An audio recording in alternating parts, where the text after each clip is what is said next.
Bem-vindos a mais um cafezinho entre altos e baixas, dia 11 de agosto. Andrei Cussou por aqui. Vamos começar falando da Bolsa Brasileira, que atingiu a sua oitava queda seguida. Agosto, me ajuda aí pelo jeito. Hoje a gente vai para a nona queda seguida no mês de agosto, hein? A gente viu um rally de alta, né? Algum tempo atrás, atingindo 17, 18 altas seguidas. E agora começa a preocupar um pouquinho, né? A gente já vê tantas quedas consecutivas. Apesar das quedas serem pequenas, como a de ontem, de 0,5% na Bolsa, o que fez o Ibovespa atingir o índice de 118 mil pontos e 349. O principal destaque ontem positivo foi a Azul, que subiu mais de 9%, né? Depois do seu resultado, acabou puxando junto as aéreas. E na outra ponta a gente teve a 3R Petroleum, que caiu mais de 5%, com muita gente realizando os bons lucros que tiveram na 3R, que é uma empresa que sempre leva um pouco de desconfiança aí pela sua gestão. Por enquanto, já falando de hoje, né, a gente vê os futuros, principalmente os futuros americanos aí operando de forma mista, né? Enquanto a gente viu os índices chineses, esse sim, de forma preocupante, né? Da Ásia geral, mas principalmente o índice chinês lá, caindo mais de 2% nessa noite, uma preocupação muito grande com incorporadoras imobiliárias. Aí uma grande incorporadora apresentou um prejuízo estratosférico, o que acende mais uma vez o alerta, né?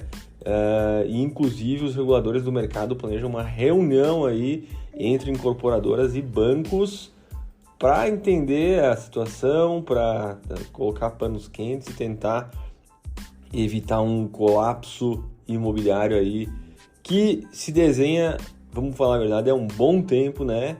E mais cedo ou mais tarde, muito provavelmente vai acontecer, né? A gente viu que choveu, teve algumas inundações e tal, e aí o dado que saiu aqui no Brasil foi de que 50 e poucas mil construções, né, foram comprometidas aí com a chuva lá na China. E tu sempre fica pensando, será que realmente foi a chuva? Será que é um processo de retomada aí para acelerar novamente o desenvolvimento? Porque na China é muito, muito, muito atrelado ainda a construção civil. Não sei, só saberemos com o passar do tempo, né?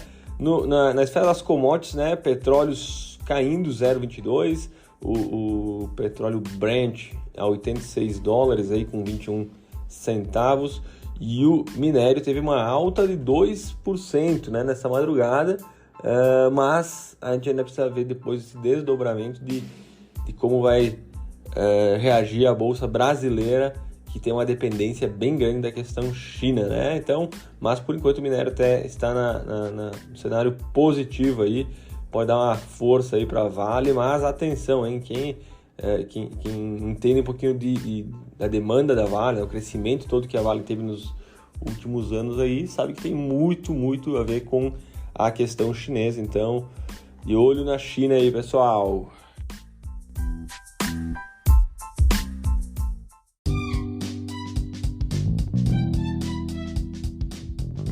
E para falar da nossa agenda de resultados, que está quase acabando, hein? Hoje tem pouca coisa, depois segunda-feira tem um bom pouco de empresas e terça-feira encerra nosso ciclo aí.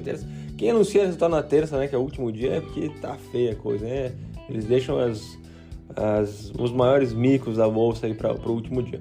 Mas vamos lá. Ontem a gente teve Simpar, que anunciou um lucro líquido de 100 milhões, uma queda de 53%. A gente teve a Cyrela, né? Eu gosto muito da Cyrela, apesar de estar fora nesse momento. Teve um lucro de 85%, a mais do que no segundo trimestre do mesmo período, né? 2022. 279 milhões no bolso aí da Cyrela, hein? Porto Seguro, absurdo o resultado, 670 milhões. Olha, passou de meio bi no trimestre. Que é isso, hein? 409% de alta nesse segundo trimestre comparado ao mesmo do ano anterior, né? Já a Rezo teve uma queda de 7% no seu lucro, 113 milhões de lucro, né? Depois a gente teve a Sanepar também, baita resultado da Sanepar, uma melhora absurda, e lucro líquido de 422 milhões, e eu gosto sempre de lembrar, é quase meio bilhão, né? Se uma empresa repetir isso em todos os trimestres, né? A gente tem praticamente 2 bilhões de lucro no ano. A Saneparzinha, hein? Tava ali esquecida, ficou parada um tempão, deu uma canseira nos acionistas, mas já retomou bastante, hein? Recuperou bem, né, a sua alta, mas eu vejo que tem muito espaço ainda na Sanepar. Grendene, que teve uma receita pior, né? O lucro caiu também. Tris lucrou 28 milhões, né? Uma alta de 40%. As construtoras surpreendendo de forma geral, hein? Até deve ser a principal surpresa da Bolsa Brasileira, né? Unipar teve o lucro líquido aí de 185 milhões, né? Teve uma queda de 65%. A CPFL, né? Que é a distribuidora de energia elétrica, lucrou 1,2 bilhões, né? E aprovou um dividendo de 903 milhões aí, muito bom dividendo também para os acionistas aí da CPFLE, né? A Baird Partners também teve um lucro de 38 milhões, uma melhora aí no mercado de capitais. A Zetec aí teve uma queda no seu lucro, lucrou 75 milhões e aprovou também 17 milhões em dividendos. A gente teve a Petz, muita gente acompanha a Petz também, 25% de queda no lucro aí, né? Então teve 24 milhões apenas de lucro nesse trimestre. É um varejo ainda, uma das poucas varejo assim, que seguem dando lucro, né? Mas está apanhando também, sofrendo bastante com concorrência, né? Mater Dei, lucro de 44 milhões. A Oi, hein? Barbaridade. Viu seu prejuízo aumentar em 69%. O prejuízo agora chegou a 845 milhões, ou seja, quase 1 bilhão de prejuízos, hein? Que coisa, pessoal. A Oi, hein? Essa tá difícil. Depois a gente teve aqui a Via Varejo também, outra situação bem difícil, além de anunciar um fechamento de mais de 100 lojas aí para começar uma recuperação, talvez, eliminar quem está dando prejuízo. Reverteu o que antigamente teve um lucro de 6 milhões, agora se tornou um prejuízo de 492 milhões. E esse é o grande problema do varejo, né? Quando dá lucro é minguado, quando dá prejuízo, sai da frente, meu amigo, que o prejuízo é absurdo, hein? Além disso, a gente teve muitas outras empresas. Teve C&A, que dobrou o lucro no trimestre, né? Vendeu bem no trimestre, então teve um resultado bacana. A Sabesp aí teve um lucro de 743 milhões, hein? Olha aí as empresas de saneamento, hein? Mais uma vez. A gente teve a B3 também, com lucro bem em linha, mais de 1 bilhão de lucro. Teve muita coisa, a gente precisaria uns 15 minutos para falar de todas as empresas aí, mas aqui de forma resumida, as principais empresas são essas. E agora...